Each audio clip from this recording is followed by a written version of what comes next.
Okie dokie. All right, so I'm here with Nina. Nina, how old are you? I'm 23. 23. And are Yeah. you originally from Arizona?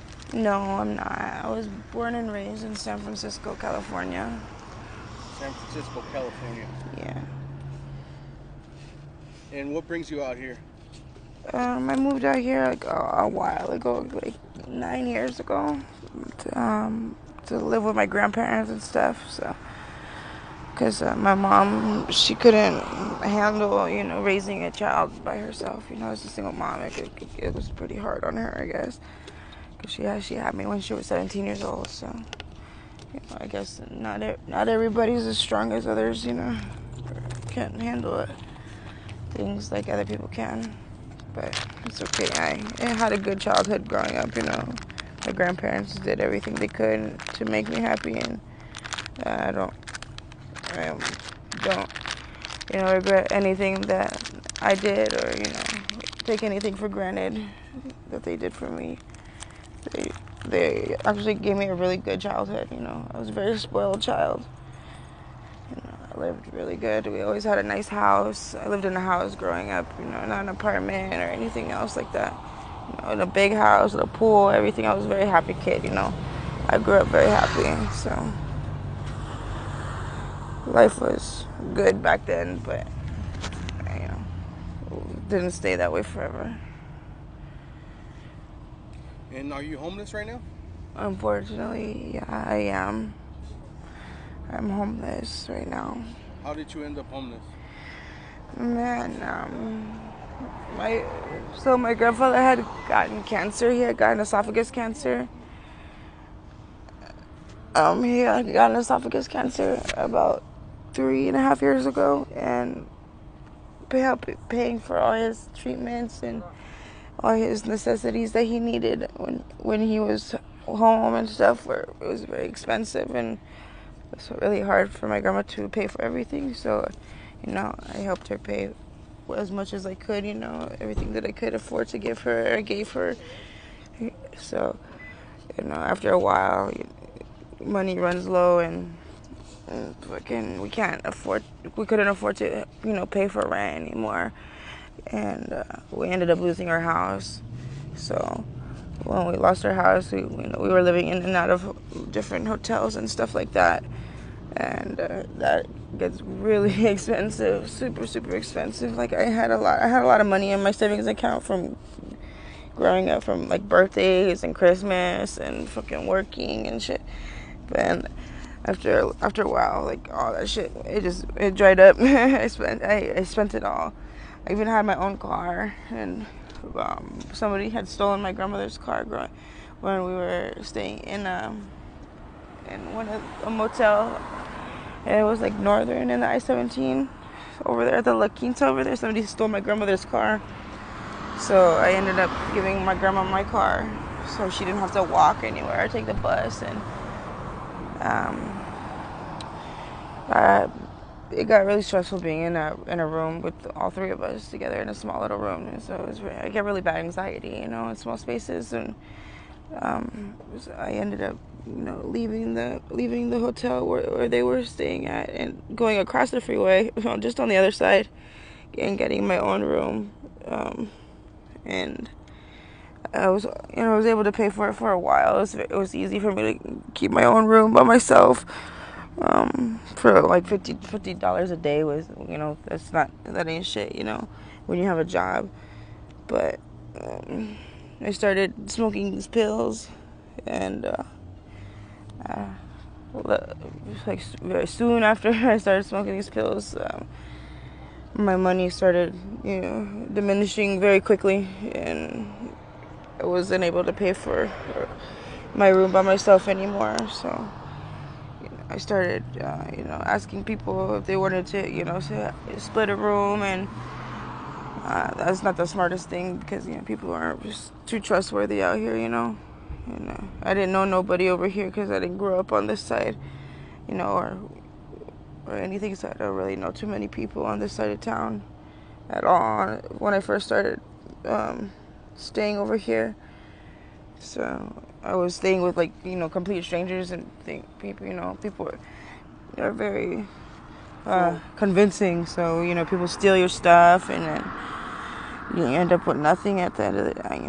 I always ended up with nothing at the end of the day. So I always had to pay for stuff, new stuff all the time, and that's expensive. How did you get introduced to the blues?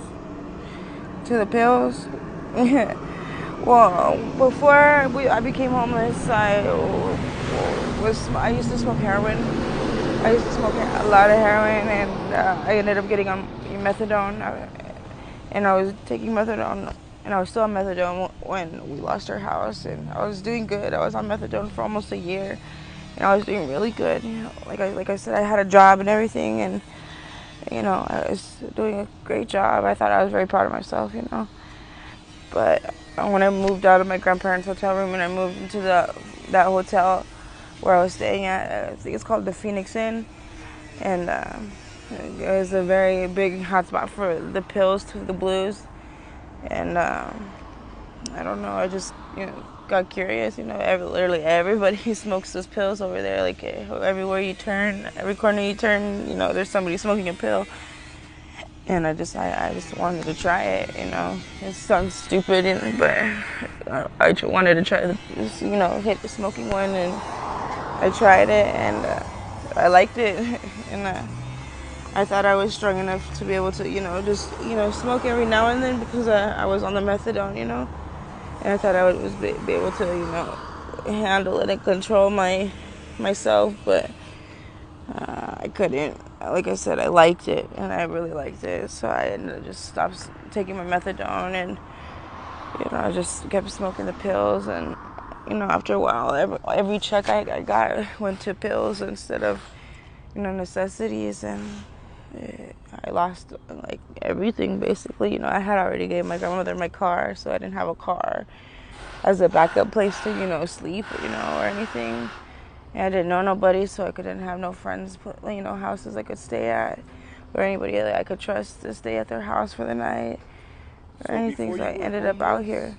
What kind of work were you doing? I had a job right there on, what was it? It was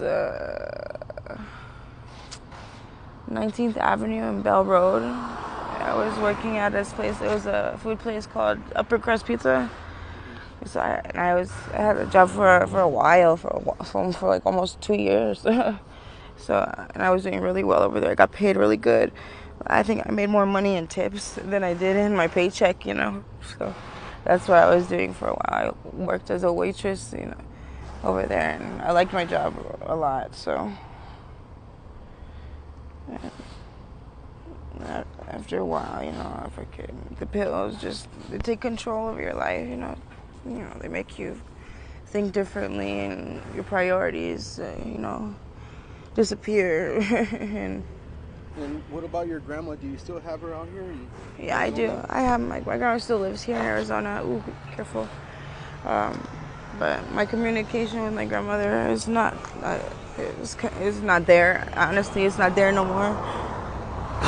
These freaking mosquitoes, they're everywhere. Oh my God. Why is that? Is that because of the addiction? Yeah, it is. I'm not proud of, the choices I made in life. I love my grandma a lot. I love my grandparents both a lot, and it's just embarrassing, the choices that I made. Being addicted to these pills and being out here on the streets. It's like I said, it's very embarrassing, and I don't like talking to my grandma about it, or telling her what I'm doing, or listening to her tell me all the things that I'm doing wrong, and how upset she is with me, and how disappointed she is in me, and it's not good. It doesn't feel good listening to those things, from somebody you care about a lot.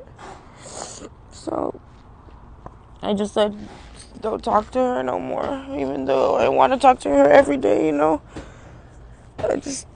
don't want to hear those things coming from her, and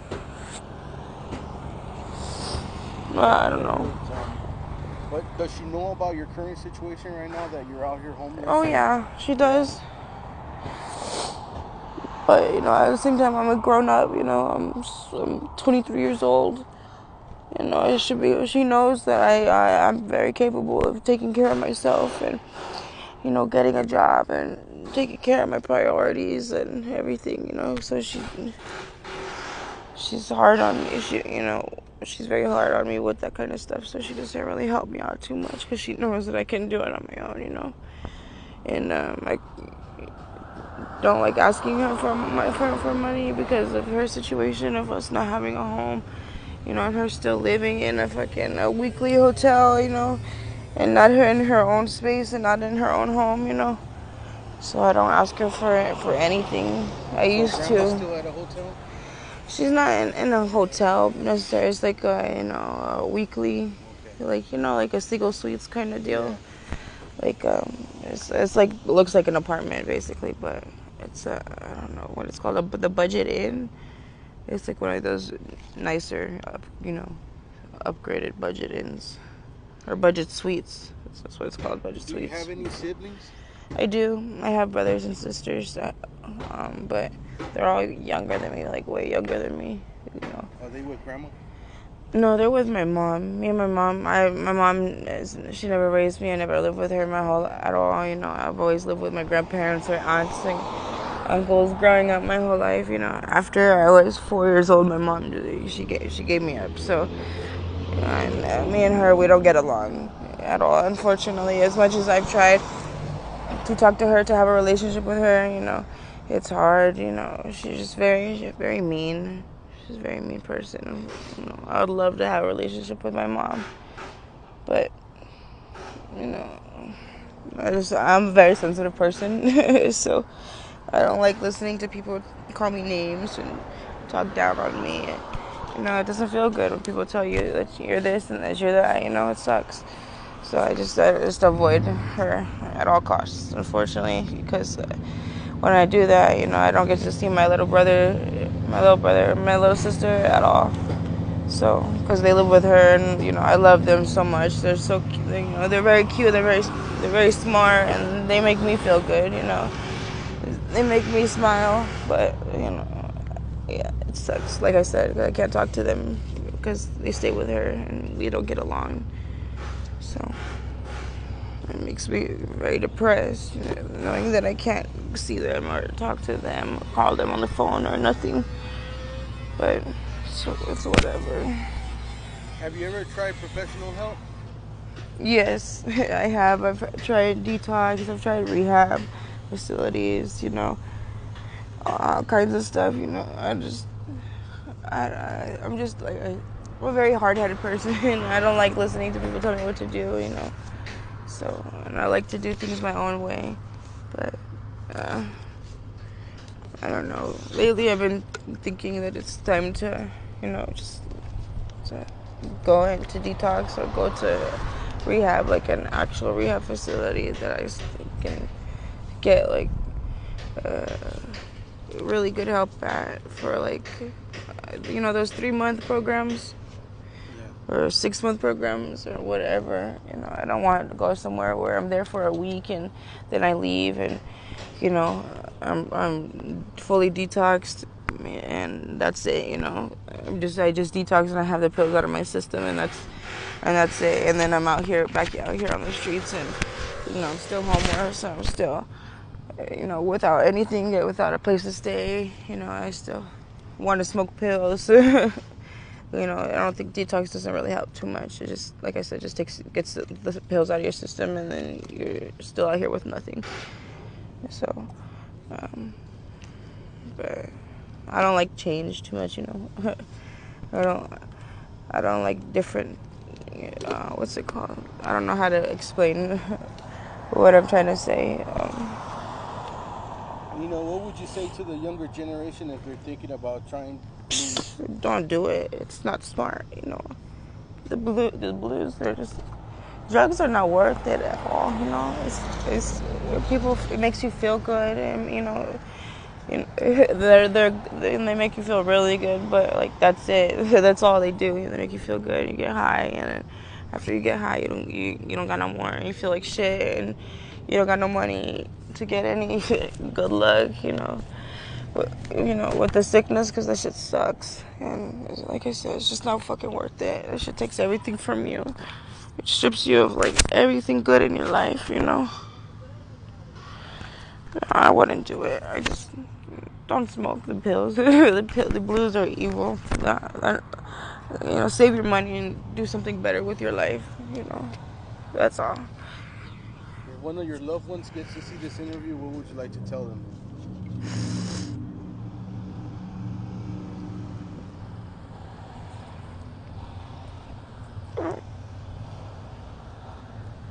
That I'm sorry, for the decisions that I've made, and that I know they're not proud of, the person that I became, or, that I am today.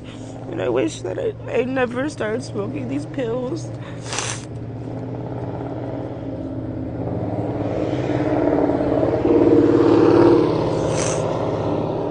And that I love them very much, and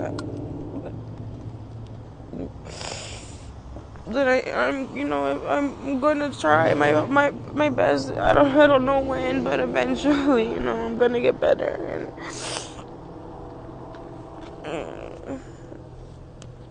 I don't know. It's hard. It's hard. Being a drug addict is very hard.